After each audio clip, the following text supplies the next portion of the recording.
Hey folks, how you doing? Steve Torborg, Oyster LIRR Museum, standing in front of our M7 simulator.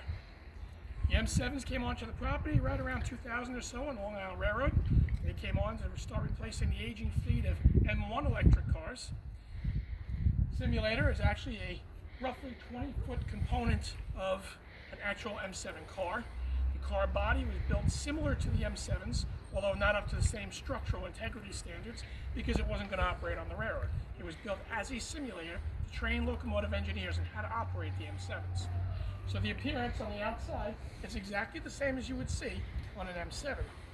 They were located inside a simulator building where they showed a movie on the wall. The movie depicted going down the railroad tracks, so the engineer would look out the front window and that's what he would see, and he would operate the train in accordance. Through computerized simulation, his reactions would be recorded and they could judge his operation as an engineer trainee. Let's go take a look inside, shall we?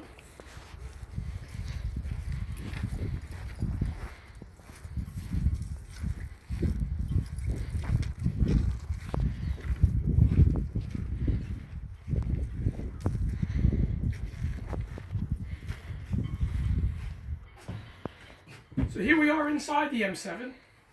Again, the setup is very similar, if not identical, to an actual M7.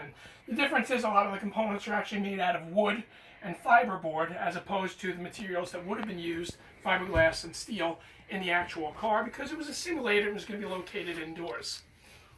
So, you look over here, this is exactly what you see as a locomotive engineer. These are the same controls. Those blank screens that you see would display everything that the engineer would need to know. Everything from door and brake operations, right on up to speed control, cab signal indications, and so on down the line. If the engineer needed to know it, it was displayed on those screens. The cameras that you see were used to monitor the engineer's performance as he was being trained.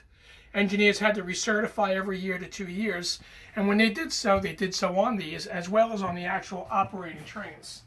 So, obviously, if an engineer had to train, he couldn't just come out off the street knowing nothing, put him behind the controls of a train loaded with passengers.